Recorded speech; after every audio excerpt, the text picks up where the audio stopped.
Nesse vídeo eu quero te explicar o que é esse pensar em inglês e te encorajar e dizer que sim, é possível você aprender inglês independente da sua idade, dos seus traumas passados.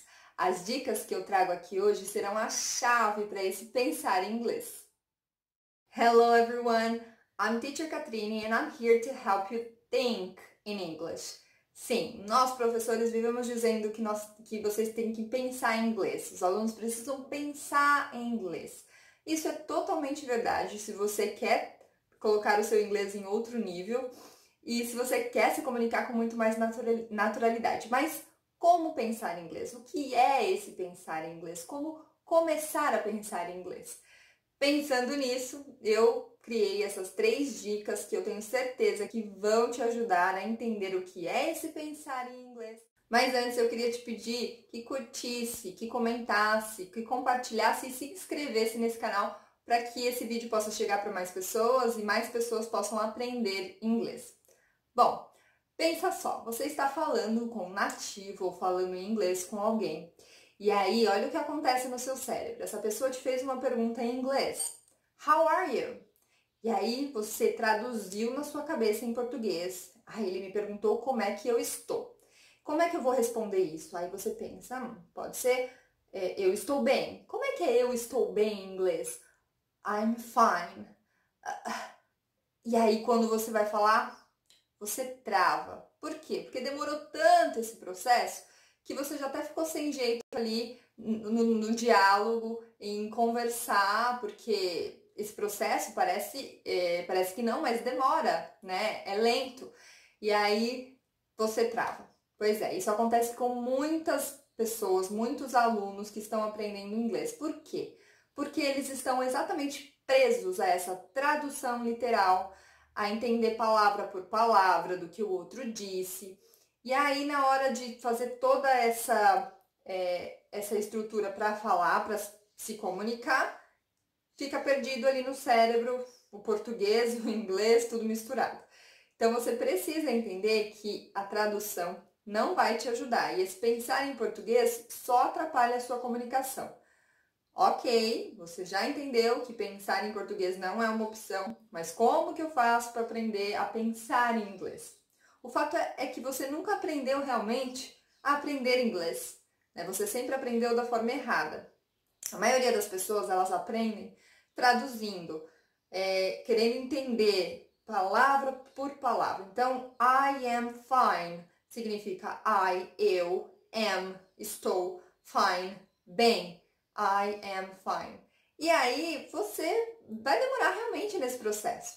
Ao invés de você ficar tentando traduzir, você precisa entender que aquela frase ela é usada quando alguém te pergunta como é que você tá. É uma das opções, você dizer I am fine.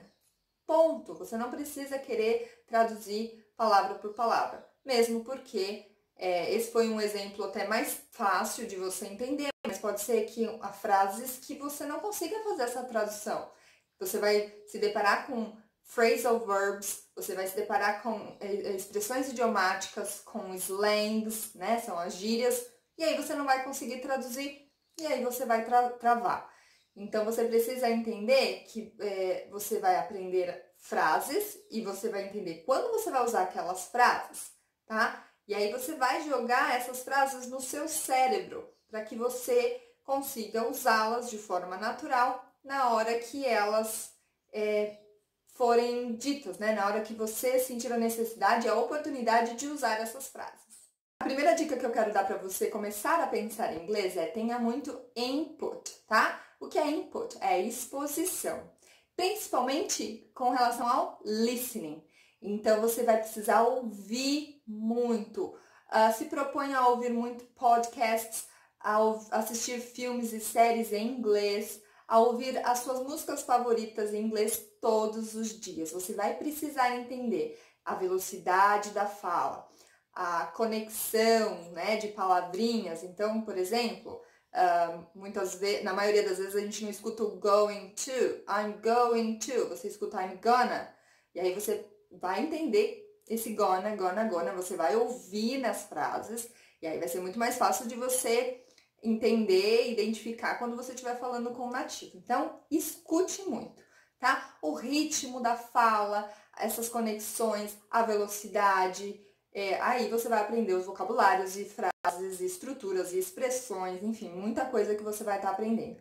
E o seu cérebro vai estar entendendo que você está sendo exposto a uma nova língua, que aquela língua está no seu entorno, que aquela língua faz parte da sua realidade. Como eu já disse, não é uma língua longe, né? Longe de você, não. É uma língua que está bem perto de você. É você ter esse input através dos seus interesses, através de coisas que você gosta. Então, se você gosta de assistir séries, por exemplo, Friends, assista todos os dias um episódio em inglês. Se você gosta de ouvir músicas, sei lá, do YouTube, escute músicas do YouTube todos os dias. Por quê? Quando você estiver interessado em algo, vai ser muito mais fácil, muito mais motivador você aprender o que eles estão falando e você querer entender. Então, esse é um processo muito importante que as pessoas muitas vezes desconsideram, né? Às vezes elas querem aprender inglês usando coisas que não fazem parte do gosto delas, que não fazem parte da realidade. É óbvio que existem objetivos diferentes, né? Mas você trazer esse inglês para mais perto de você, para os seus interesses, vai ser muito mais fácil você se tornar fluente e aprender inglês de forma fácil. E a terceira dica é, quando você estiver sendo exposto a algo que você gosta, muito provavelmente você vai se deparar com frases e vocabulários que você não conhecia ou que te chamam a atenção por algum motivo. Você vai anotar essas frases e esses vocabulários e você vai passar a imitar essas frases e esses vocabulários de quem você ouviu. Ou você vai criar oportunidades, diálogos para você poder usar essas frases e esses vocabulários. Eu lembro muito bem, há muitos anos, quando eu estava começando a ensinar inglês, eu gostava muito de assistir Friends. E um dos episódios, o Ross, ele fala pra Rachel, ele abraça a Rachel e fala "hang in there". E aí ela responde "hang in there, you hang in there". E aí essa expressão, naquele momento, era nova pra mim. E aí eu fui pesquisar, fui entender o que era o hang in there. O hang in there é o tipo, aguenta firme, né? Fica tranquilo, é tipo assim. E aí eu incorporei. Só que eu incorporei, passei a imitar ele, porque toda vez que eu escuto o hang in there, é como se eu estivesse escutando o Ross e a Rachel falando hang in there, hang in there, hang in there, you hang in there. E aí é desse jeito que eu nunca mais esqueci essa expressão, tá? Então isso pode e vai e deve acontecer com você também. Escute frases, escute vocabulários, escute palavras e você vai ver o quanto o seu inglês vai crescer, o quanto você vai conseguir melhorar, improve your English vocabulary. Bom, então a gente viu aqui 3 dicas, né? A primeira dica é ter muito input, especialmente no listening. A segunda dica é você procurar algo do seu interesse. E a terceira dica é você anotar, imitar e trazer oportunidades para usar esse vocabulário. E como é que tudo isso vai te ajudar a pensar em inglês? Quando você escuta uma frase de um seriado, por exemplo, você estuda ela, imita ela e cria oportunidades para você usar aquela frase ela está sendo uma pequena informação que você está colocando no seu cérebro. E junto com essa informação, você vai estar também fazendo esse link de onde você viu, em que situação, em que contexto ela foi usada.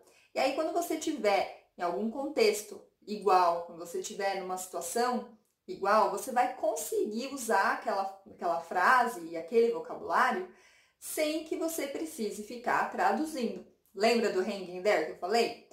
Eu não tenho como traduzir o hang in there separadamente naquela expressão. Eu preciso entender ela como um todo, como que ela foi usada, em que contexto ela foi usada para eu poder usar também. E é dessa forma que você vai passar a pensar em inglês e naturalmente falar as frases e vocabulários sem ter que ficar preso a essa tradução literal. Faça esse exercício e eu tenho certeza que você vai começar a pensar em inglês, vai começar a pensar o inglês até de outra maneira, de uma forma muito mais gostosa e muito mais legal de aprender. Eu vou deixar no link da descrição um curso que eu recomendo, caso você queira um passo a passo, do básico ao avançado. para você melhorar ainda mais o seu inglês e ter um norte, né? Às vezes eu acho que o mais difícil na hora de estudar inglês, principalmente estudar inglês sozinho, é ter um norte, de onde começar e até onde chegar. E eu espero que esse conteúdo ajude você. Não esqueça de curtir, comentar e compartilhar. E vejo você no próximo vídeo. See you later!